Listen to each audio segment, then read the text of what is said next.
Hello there YouTube, welcome to a new video. Today I'm going to show you the process of a hex trading card game that I painted lately. This was actually drawn and painted somewhere last year. I'm not entirely sure when it was painted, but I figure like somewhere in September or October or something of 2016. Usually it takes quite a while before these paintings get released, or the cards get released, and I'm allowed to show them. I actually found the recordings. I remember that I recorded, but I kind of forgot about it, and I was cleaning up my folder and I found like these old recordings, and I was like, okay, let's see if this card is released, because then I can maybe do something with these recordings. And it was, so I figured I'd just make a quick little voiceover of what I was intended to do back then. But because the release time of these paintings or these cards are sometimes quite long, I kind of forgot about it. So, but it's here now, and I recorded the sketch phase, and I also recorded the painting phase. So I'm going to talk to you a little bit about that. The idea or the description for the card was to create sort of like a pet buffalo. I'm not entirely sure what it means or what it does in the game. I just remember that I looked up a lot of buffalo photos, and I couldn't really find the one that I wanted, because I kind of wanted it to look a little bit silly. So I figured I went for the full frontal face with the tongue out and make it a bit more funnier, to see if that would work. And the sketch got approved, and this is actually, because as you see now, I'm going straight into painting it, but that was actually like a few days between those things of getting the sketch approved and then now allowed to start painting it. So as you saw, I used a photo of some grassland or some weed, you know. I used that as a base just to get the colors going. I don't think I'm not entirely sure if there's also the greens in the back, if that is also a photo. I don't think so. Usually to speed things up, I use some base photos to get the colors going. I mean, I can also just like do it by myself, but sometimes it just gives this nice sort of like diversity of colors straight from the start, where normally you really have to build up your own palette, and this way it just goes a little faster. So what happens with these cards is that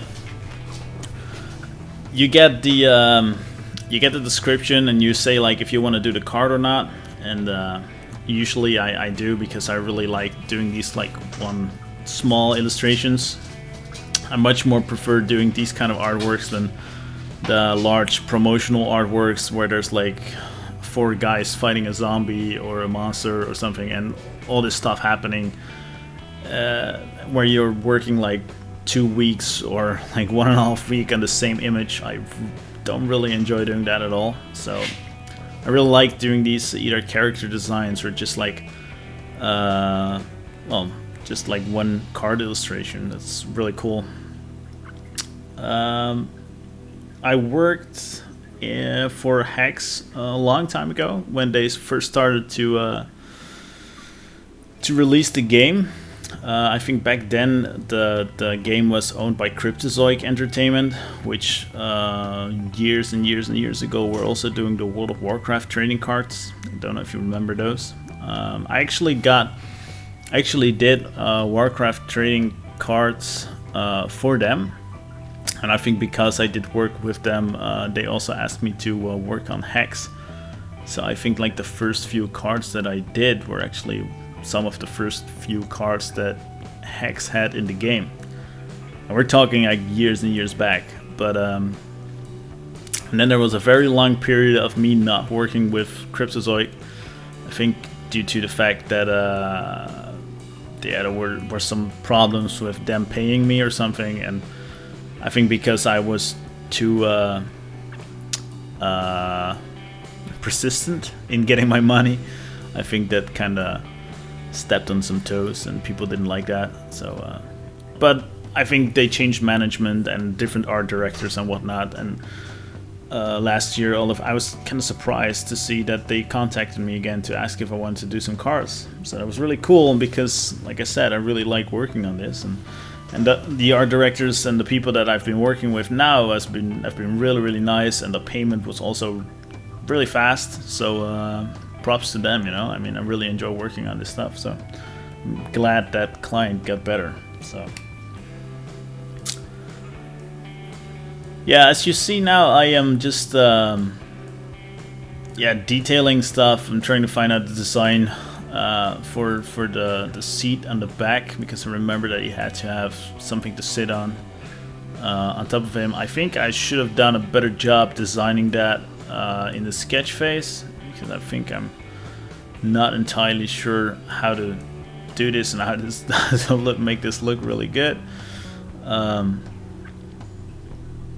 But yeah, it's that happens to me a lot, to be really honest, where I paint and I sketch stuff up, and I think this is going to be cool, but sometimes I don't spend enough time sketching and figuring out what I'm actually going to do with it.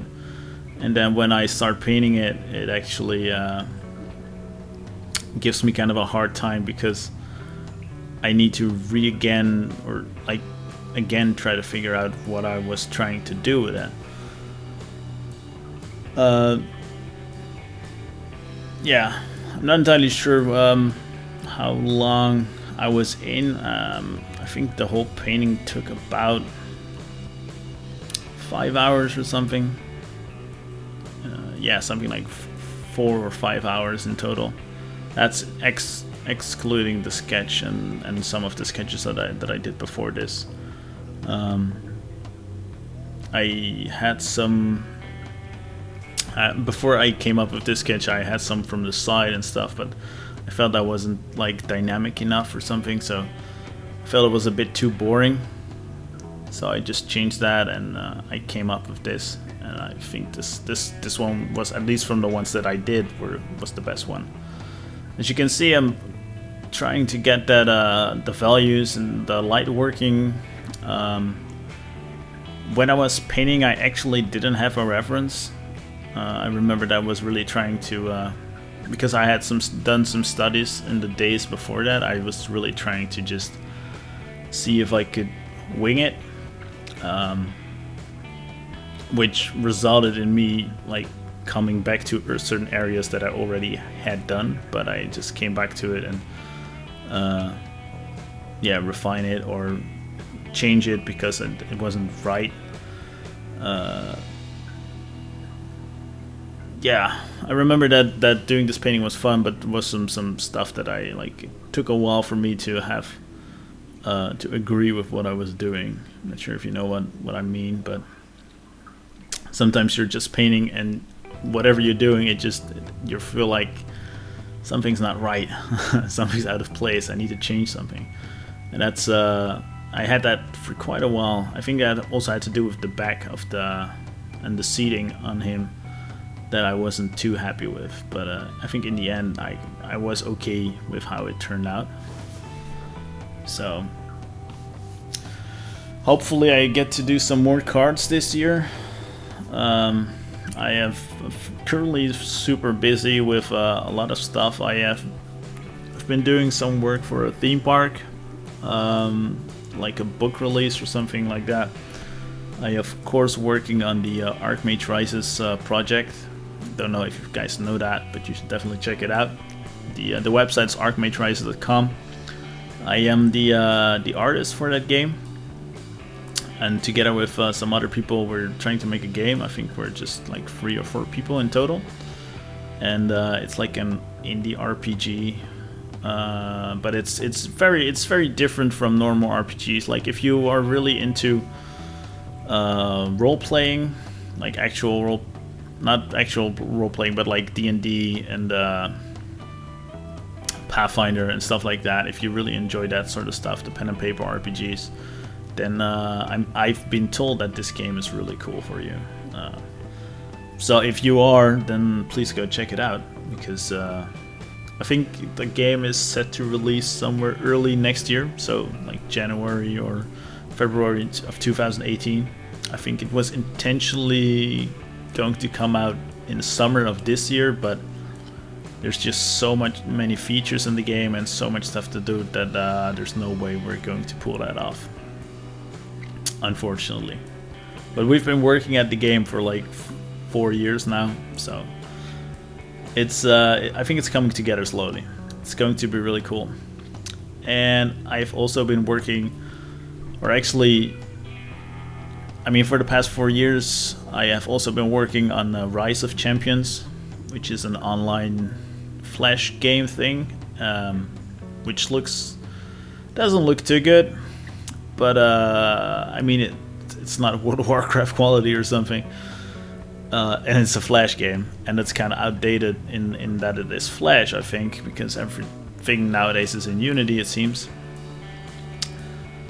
But we are breathing some new life into that, and we're also trying to see, even after 2.5 years of it being online and released, trying to see if we can port it to mobile devices, which is also going to pretty much have me redo the whole game at some point, I think, which is cool because then we can make it much better and much better looking.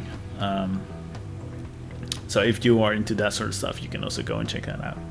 As you can see, I am detailing. I'm just adding details, adding tiny highlights. I'm adding small like attributes to his ears and earrings, and some more feathers, festive feathers. We gave some details to the clock. I think at some point we're probably also going to jump into some adding some layer masks, maybe messing with the color balances and the saturation and sharpening and stuff like that, because there's like a whole set of stuff that I normally do, like, as you can see, like that's just happening right now. Putting in some atmosphere, but I was going to say there's a lot of stuff that I do to sort of like bring a painting to finish. Once I feel like okay, it's done, then I do some more steps like adding atmosphere, color balancing, sharpening, and of course taking a look at the brightness and the contrast. Okay, so that was it. Hope you enjoyed this video. There's more videos coming. Subscribe to my channel if you enjoyed this, and hopefully I will see you soon. Okay, thank you. Bye bye.